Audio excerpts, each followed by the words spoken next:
Welcome to Digital Ascendancy, a Powerland info podcast series. Here on Digital Ascendancy, we are championing transformative digital solutions.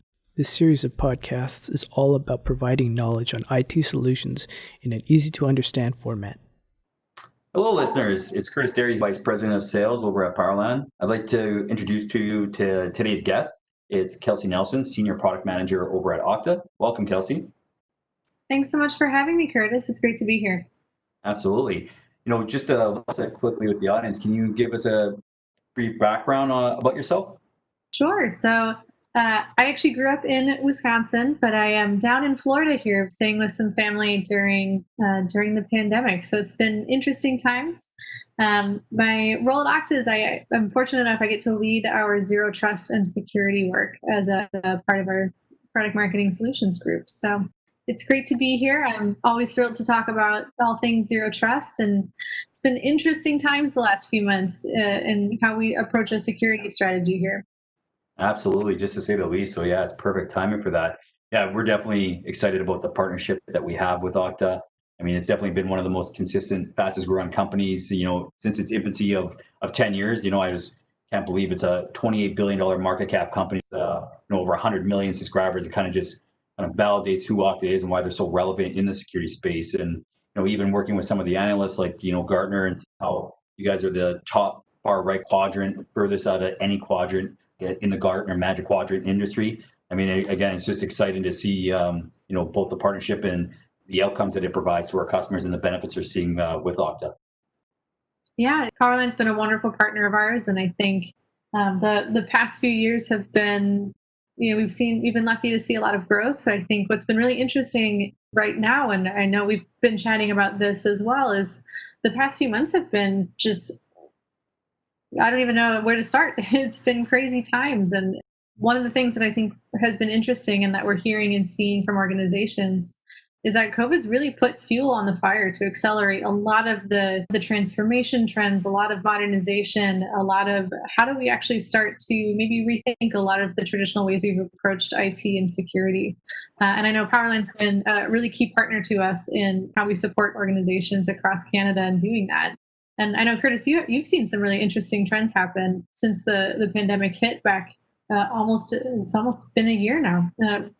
Yeah, hard to believe when you say that, right? It is kind of crazy how fast it's carried on, and I think that's the unknown that people weren't expecting, right? Was COVID hit? What was the reality of time? Was that going to be a month that we're going to have to deal with this? 3 months, 6 months? Right now, again, moving on to a year, and hard to see what that line of sight looks like. And I think people had to quickly, first of all, adopt what that new normal is looking like, and how do you handle and react to such a global pandemic when it hit. And even for ourselves, that first week, when I reflect and remember getting everybody in the company together, all on the floor and saying, "Okay, guys, we're all working from home. We're all going to start communicating, on a day-to-day basis and figure out where we go from here." And it was, quickly how we had to set up our own selves to make sure everyone had the right access, the right controls, VPNs, data, tools, all those things quickly. And then on top of that, how do we, help our customers on that journey as well? And the one good thing about an impact like this is it helps you get uncomfortable and think outside the box and think of new ways to adopt better technology to make the businesses faster, stronger, and more secure. And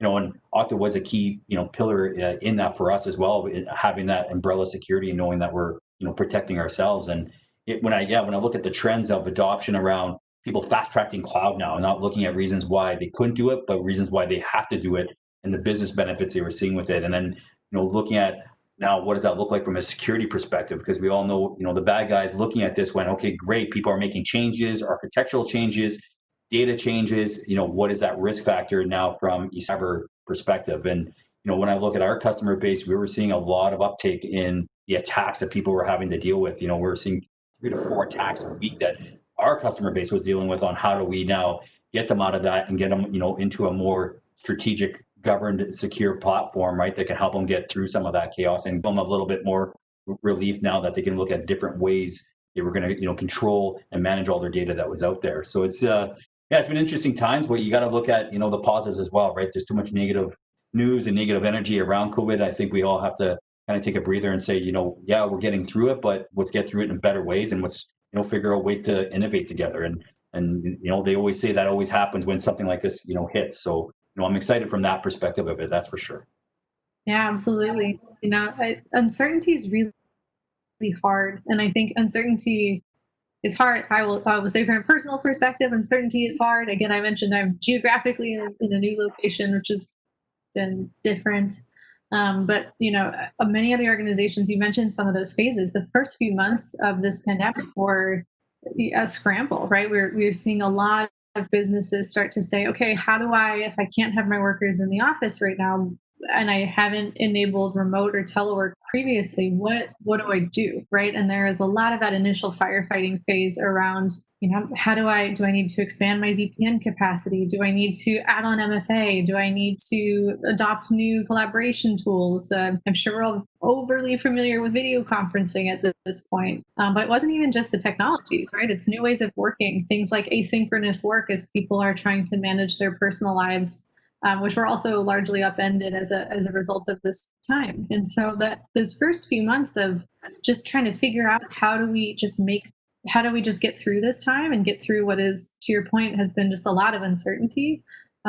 We're really, I think, showed a lot of grit and a lot of ingenuity from the technology leaders that I've been talking to. But at the same time, too, now as we're looking ahead and we've gotten through that time, it's really about what does this look like in the future, right? We're through maybe the first period of this, but there is still some uncertainty as to how much further this, and how much longer we're going to be going in this. And actually read, there was a report that was released a week or two ago from the national CIOs for the states here in the US. And one of the things that jumped out, they many of our state agencies weren't able to telework, but one of the things that they found out as a result of the pandemic was one of the most significant lessons learned has been that remote work does in fact work. And so how do we start to lay those foundational components that really get us beyond firefighting and into something that allows our employees to be even more productive, allows them to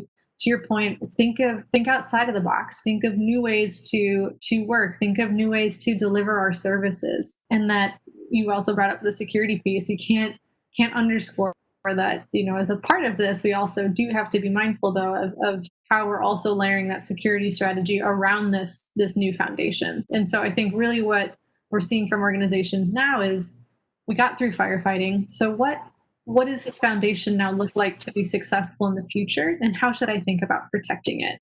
So that's a lot of what we've been seeing. And I know you had mentioned too, just seeing some really interesting examples kind of in that same vein. Yeah, absolutely. I mean, I think, the one thing I want to circle back on specifically with you is the why Okta factor. I think, not everybody in the Canadian market knows the relevance and why you're so important to the security conversation, especially around identity and control and governance around that.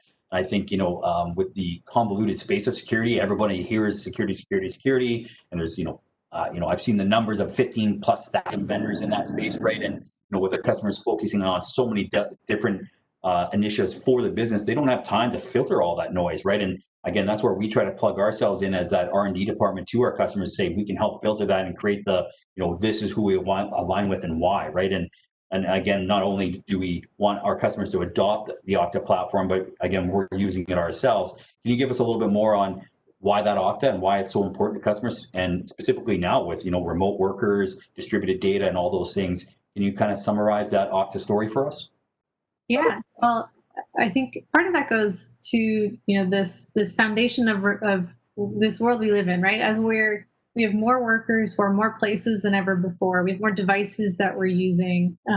We're also accessing a whole plethora of tools, be they on-prem, be they some of those new cloud technologies that you're adopting. And so as we start to think about how do we protect our data, how do we protect our organization in this environment where we have everyone accessing from everywhere, really a foundational piece of protecting your organization in this distributed world is around access, right? Someone needs to access something.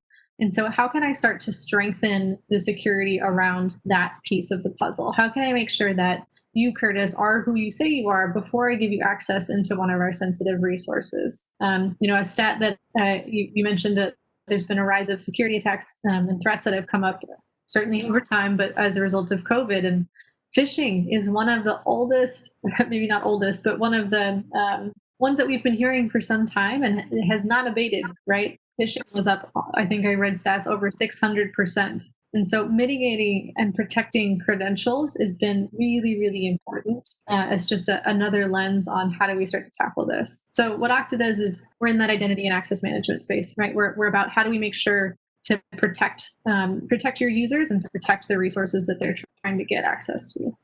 Great. No, I appreciate that. And can you talk about the differentiator between multi-factor and single sign-on and why Okta is more leading the strategy of single sign-on?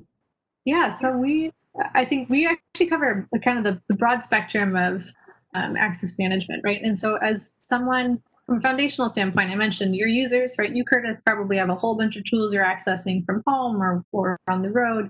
And so rather than you needing to manage passwords and need to manage all of those disparate tools, single sign-on consolidates that into one unified pane of glass so that you can quickly get access to everything you need without having to remember all those passwords. But also your IT and security team knows that you have access to the appropriate resources for your role.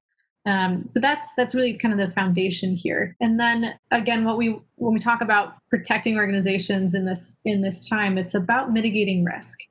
Right. And so when we start to look at something like multi-factor authentication, that's a second challenge to make sure that, you, Curtis, are able to, you are who you say you are before we give you access to all of those tools in your SSO dashboard.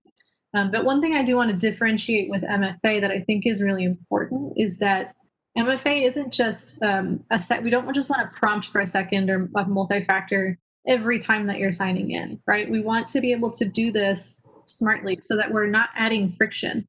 We want to only prompt when we see that maybe risk is higher. So Curtis, if you're signing in from your usual computer, from your usual home network, and you're trying to access the typical things that you sign in to your email and so on and so forth every day, that says it's probably still Curtis who's trying to sign in. But if we see that you're trying to sign in from Toronto in the morning and then Florida, 2 hours later, while, I would hope maybe you're coming down to visit me right now, maybe it raises some questions. Is that still Curtis?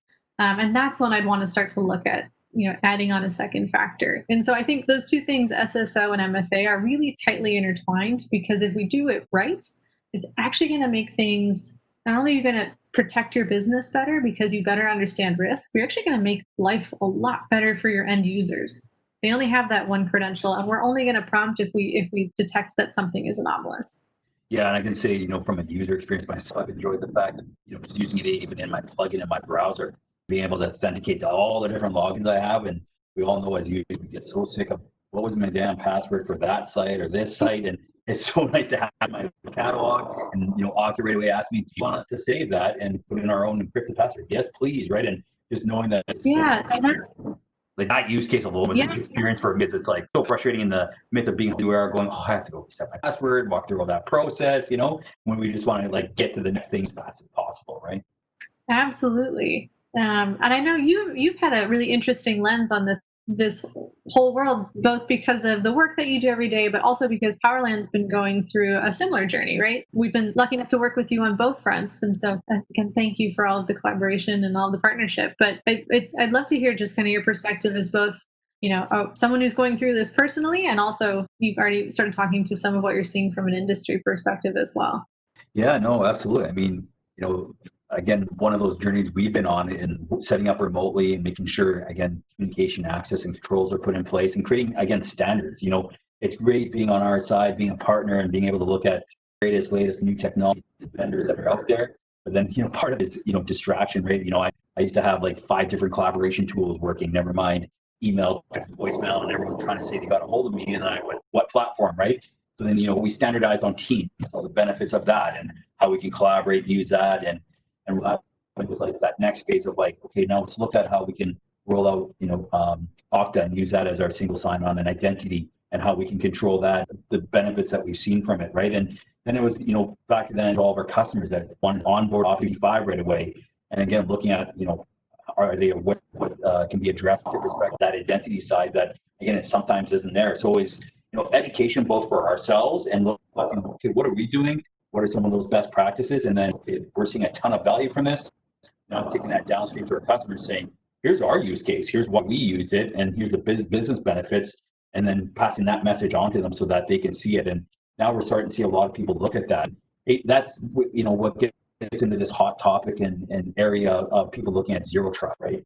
And the importance of where to start that, why that's so important, and looking at what people were calling the eggshell perimeter. The new features is zero trust, and I see everyone that kind of new buzzword, but there's a lot of relevance from it from an Okta perspective. Talk a little bit more about zero trust with Okta.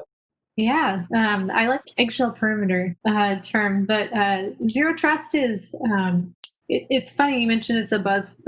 It's definitely been through that kind of buzzword hype cycle, right? I've seen it on many a bus. I definitely have more than one T-shirt saying zero trust on it. But I guess first, before we get into sort of where Okta plays in this, I just, because there is a lot of this term out there, just aligning on what do we mean by that zero trust and what are we talking about? Yeah. And so when we talk about zero trust, it's really a shift. It talks about a modern security strategy, right? The traditional way that we thought about security, where we had, all of us came into the office, we had our computers, we had our networks, everything that you called it an eggshell. I've also heard castle and moat, right? We protected everything that was within the four walls of our business, and everything outside was considered a threat, and everything inside was considered secure, right? But in today's world, where you and I are again accessing and doing our jobs not from within those traditional walls, we have to rethink how we also put up our protections, right? We can't, that traditional perimeter doesn't make sense anymore. And so, again, now when we talk about how do you actually tackle that strategy, there's a number of frameworks that are out there, right? Everything. Forrester has a framework. Gartner has their framework. There's a lot of thinking about how do I actually solve this problem where we have to tackle this cloud and mobile security. And there are different facets, from endpoint security to rethinking how we approach networks with something like a ZTNA. But really where we see organizations starting and really seeing the most success as they actually go from zero to zero trust is starting with that core access point, right? We want to make sure that if everyone's going to be accessing resources from maybe within my headquarters, or maybe an office, but also on the road, how do I protect that piece? And so really starting with identity as the foundation for that journey, and then starting to layer on some of those additional controls. So Okta has very close integrations with device vendors, right? EDRs and MDM. So you can start to set policies saying, okay, if this user's coming in from an unmanaged or unknown device, then let's not allow them access to this sensitive resource. Or if we detect that this user's device has had a security posture change, then maybe I want to lock them down or prompt for MFA before I allow them access. And you can start to see how that circle expands and really gives you that foundation point to go into this modern zero trust security strategy. Yeah, and that's one I found very interesting from the other perspective too, was not only the use case of internal identity, but also external, right? And how customers access and how you engage and share with them. You guys can leverage architecture with that. You want to take a second and just talk about those other use benefits that you can use with Okta?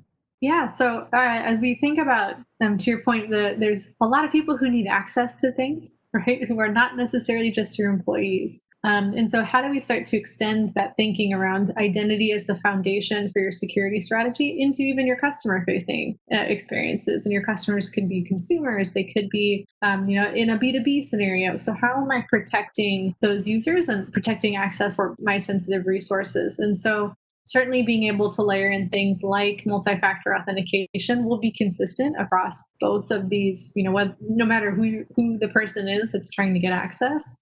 But we can also start to feed in other different types of signals or different types of controls throughout that customer side. So maybe if I want to also add in layers of fraud protection, right? We can hook in and leverage different signals to help protect against fraud or bot detection.